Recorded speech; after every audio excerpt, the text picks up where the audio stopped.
अब बताइए कि रोम रोम में ब्रह्मांड लटक रहा है, वो भगवान अपनी पत्नी के लिए रो रहे हैं। और जब वो लीला रोने की करेंगे तो हम जैसे लोग, मूर्ख लोग, तो सोचेंगे ना कि ये कैसा भगवान है। बताओ, भगवान तो ऐसे होते नहीं है कि पत्नी के पीछे रोएं, माखन चोरी करें। चोरी भगवान चोरी कर सकता है? लेकिन भगवान की लीलाएं ऐसी हैं कि कई बार आपको संदेह हो जाता है। इसलिए भारत में, दुनिया भर में लोग क्या कहते हैं, अरे बोले भगवान तो है ही नहीं। कुछ लोग क्या कहते हैं, भगवान तो अजन्मा है, वो कोई जन्म थोड़ी लेगा। कुछ लोग हैं जो राम को भगवान नहीं मानते, कृष्ण को भगवान नहीं मानते। क्यों? माता सती नहीं समझ पाई जिनको, उनको आज का कामी क्रोधी व्यक्ति समझ पाएगा? क्यों? भगवान सबके समझ में आ जाए तो फिर सबके समझ में भी तो नहीं आता ना मेरी मां। क्यों? ईश्वर सबके समझ के परे है, किसी किसी की समझ में आता है। वरना बड़े बड़े ज्ञानी रावण की समझ में नहीं आए, हिरण्याक्ष हिरण्यकशिपु की समझ में नहीं आए, लेकिन तनिक से प्रहलाद की समझ में आ गए। तनिक से प्रहलाद जी की समझ में आ गए, तनिक से ध्रुव जी की समझ में आ गए। अनपढ़ शबरी की समझ में आ गए, पर पढ़े लिखे रावण की समझ में, शबरी अनपढ़ है, अनपढ़ की समझ में आ गए राम, और पढ़े लिखे रावण की समझ में राम। बस मेरी मां, उस शक्ति को, उस परमात्मा को हम और आप कितना जानेंगे, जितना वो शक्ति देंगे जनाएंगे, उतना हम जानेंगे। हमारी अपनी कोई क्षमता नहीं है कि हम अपने बल से उसे जान पाए। उनकी कृपा होगी तो हम कुछ जान पाएंगे। सोई जाने जेहि देहु जनाई, जानत तुम्हें होई जाई। इसलिए भगवान सृष्टि उत्पन्न पालन संहार करने वाले हैं। उनका पावर इतना है जितना मैं बता रहा हूं, उससे भी करोड़ों गुना। अब आगे मैं जब लीला सुनाऊंगा भगवान की, तो आप ये मत सोचना कि कैसे भगवान माखन चुराते हैं। वो बड़े से बड़ी लीला है और छोटी से छोटी लीला है। इसलिए भगवान सबकी खोपड़ी में चढ़ते नहीं हैं। शिशुपाल के सामने बैठे कन्हैया तो वो गाली दे रहा है।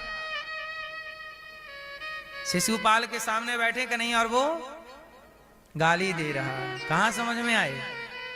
शिशुपाल तो परिवार का लड़का था, भगवान कृष्ण की बुआ का लड़का था, सगा था, गाली देता था, समझ नहीं पाए। जब भगवान का परिवार भगवान को नहीं समझ पाया, भगवान के साथ रहने वाले लोग भगवान को नहीं समझ पाए, तो हम और आप कितना समझ पाएंगे? इसलिए लोग कहते हैं कि कृष्ण भगवान है कि नहीं। भगवान पर संदेह करने वाले लोगों की बहुत भीड़ है, आज फौज है। सरल भी तो नहीं है ना मेरी मां, है ना? इसलिए प्रार्थना वो तिनका ना हिला। भगवान बोले, सुनो, ये जो आप में उड़ाने की ताकत है ना, ये मैं ही देता हूं, ये तुम्हारी नहीं है। इसका घमंड ना करो, जाओ चुपचाप बैठो वहां। वायु देवता गए, मुंह लटका के बैठ गए। इंद्र बोले, भगा दिया? बोले, ना प्रभु, मेरे बस का नहीं है। अग्नि से कहा, जाओ अग्निदेव जला दो साधु को, जाओ। मानता नहीं। अब अग्निदेव गए, सुनो भाग जाओ वरना जला दूंगा। भगवान बोले, एक काम करो, ये तिनका है, पहले इसको जलाओ। जला? क्या बात कर रहे हो, मैं सब जला सकता हूं। जला। अब अग्निदेव ने लगाई अग्नि। अग्नि तो अग्नि है, प्रकट हो गई अग्नि। अग्नि ने तिनका ना जला पाया, एक तिनका ना जला अग्नि से। भगवान बोले, सुनो अग्नि, ये जो तुम्हारे अंदर जलाने की ताकत है ना, तुम्हारी नहीं है, मैं देता हूं तुम्हें। तुम तो प्रहलाद को भी जलाने के लिए सुलग गए थे, लेकिन अग्नि होलिका को तो जला पाई, प्रहलाद को नहीं जला पाई। भगवान चाहेंगे वही जलेगा, जिसे नहीं चाहेंगे अग्नि तिनका ना जला पाए। जाओ बैठो चुपचाप। जल आए, बोले मैं जल हूं, वरुण हूं, जल देवता हूं, डुबा दूंगा, डुबा के मार डालूंगा।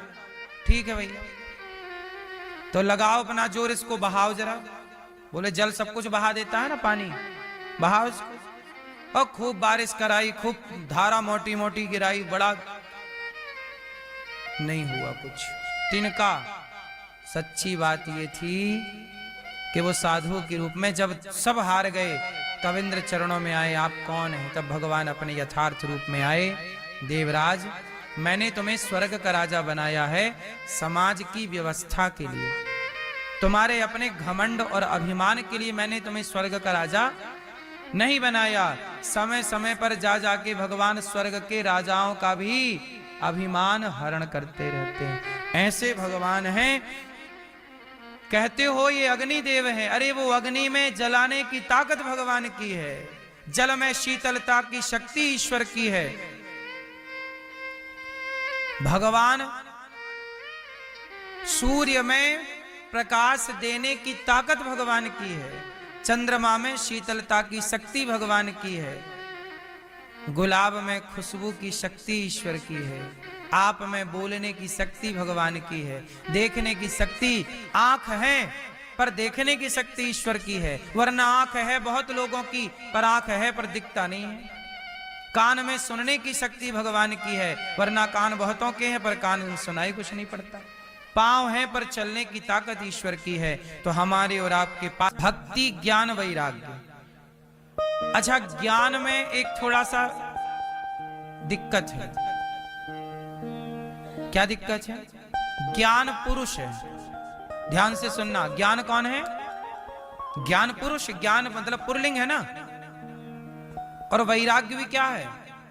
पुरलिंग है, पुरुष। अच्छा, भक्ति कौन है? स्त्रीलिंग, स्त्री है। तो भक्ति स्त्री है और ज्ञान वैराग्य पुरुष है। अच्छा सुनो, माया स्त्री है कि पुरुष है? कौन है? माया स्त्री है, माया स्त्रीलिंग। माया है स्त्री और ज्ञान है पुरुष। तो ज्ञानी को माया पकड़ लेती है। ज्ञानी को किसने पकड़ लिया? माया।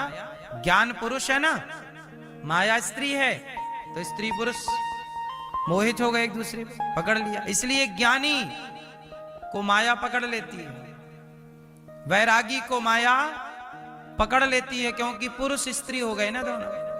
वैराग हो गया पुरुष, माया हो गई स्त्री।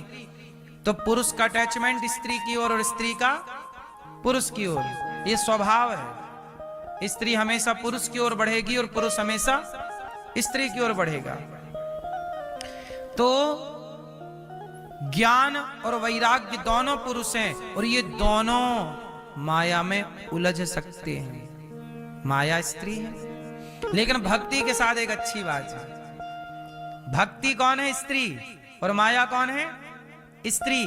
माया भी स्त्री और भक्ति भी स्त्री, और दोनों स्त्री यदि हैं तो स्त्री स्त्री पे मोहित नहीं होती। इसलिए भक्ति पर माया का प्रभाव नहीं पड़ता। इसलिए भक्त लोग माया से बच जाते हैं और ज्ञानी माया में उलझ जाता है। इसलिए रावण ज्ञानी था तो माया में उलझ गया, लेकिन विभीषण भक्त थे तो माया पकड़ ना पाई। बोलो हाँ।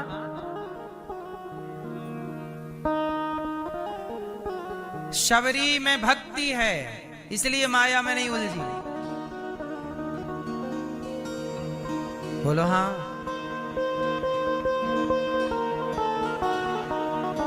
गुरु द्रोणाचार्य में ज्ञान है, ज्ञान है तो माया में उलझ गए। माया मतलब ये प्रपंच,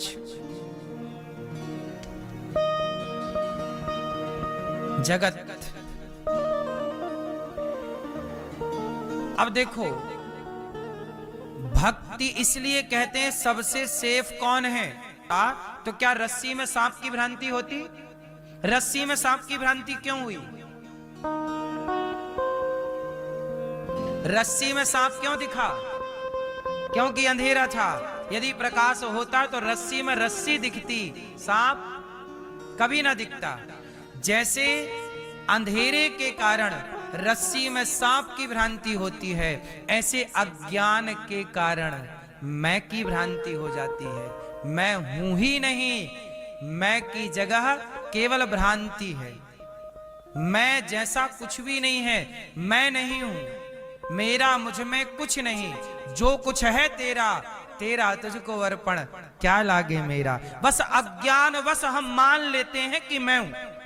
अनिरुद्धाचार्य, ये केवल अज्ञान वश है कि मैं अनिरुद्धाचार्य हूं, वरना मैं शून्य हूं, मेरा कोई अस्तित्व नहीं। अस्तित्व किसका है? रस्सी का अस्तित्व है, पर रस्सी में सांप की भ्रांति है। ऐसे अस्तित्व भगवान का है। उस भगवान के अस्तित्व में अज्ञान के कारण मुझे मेरी भ्रांति हो रही है कि मैं दिख रहा हूं। अनिरुद्धाचार्य है, ये है नहीं। जैसे रस्सी में सांप है नहीं पर भ्रांति है, ऐसे ईश्वर है ये पूरा सिस्टम, और ईश्वर में अनिरुद्धाचार्य की भ्रांति है, गलत फहमी जिसे आप कह सकते हैं। तो मैं और आप कुछ नहीं, मेरे और आपके रूप में सत्ता किसकी है? ईश्वर की। मेरी अपनी कोई सत्ता नहीं, आपकी अपनी कोई सत्ता नहीं है। जो बच्चे हैं आपके, वो आपके नहीं हैं, वो ईश्वर की एक व्यवस्था है, और वो संतान ईश्वर की है, और आप अपना मान लेते हैं। यही तो माया है कि मैं भी मेरा नहीं हूं, पर मैं सबको अपना सा मान रहा हूं। यही तो माया है। मुझे मेरा ही पता नहीं है और मैं सबका पता बता रहा हूं, यही तो माया। इसलिए एक बात तो मानना पड़ेगा कि आपका संबंधी, आपके संबंधी नीचे नहीं रहते, आपके संबंधी ऊपर है। हाँ या ना? जिनसे आपका संबंध है वो भगवान हैं तो कण कण में, पर लोग, सब लोग तो यही सुनते आए हैं, सबको एक दिन जाना है। कहां जाना है? अपने भगवान से मिलने। हम लोग यहां मेहमान हैं। आप क्या हो? मेहमान हैं। कुछ दिनों के मेहमान आप हैं, कुछ दिनों का मेहमान मैं हूं। हम सब काम पूरा करेंगे और अपनी मेहमानी पूरी करके चले जाएंगे। जिंदगी में आए हो, बिना घमंड के जियो, भगवान के आश्रित रहो और सदा चिंतन भगवान का करो। इससे बड़ी कोई उपलब्धि, कोई ज्ञान नहीं है ना? भागवत यही समझाना चाहती है जो आपको हम समझा रहे हैं। इसलिए भगवत चिंतन में डूबे रहा करिए, यही दौलत है। कल हमने बताया था कि हमारी दौलत क्या है? पायो जी मैंने राम रतन धन पायो। मैंने कितना जप तप किया, कितना चिंतन किया, कितना परोपकार किया, यही दौलत है। बाकी इस धरा का, इस धरा में सबका धरा रह जाएगा। कल हमने बताया था ना, हमारी एक माता, एक मैया भगवत धाम चली गई। आज हमारी वो मैया, कल हमने बोला था ना, माँ के 2 बेटे हैं, 2 बेटियां, पर माँ के ना 2 बेटे आए ना 2 बेटियां आई। फोन पे बेटियों ने बोल दिया था कि हमारे हैं, पर बेटियां नहीं आई। कल हमने बोला था ना बेटियां आ रही हैं, पर बेटियां नहीं आई। बेटियों की बेटियां आई थी, 2 बेटियां।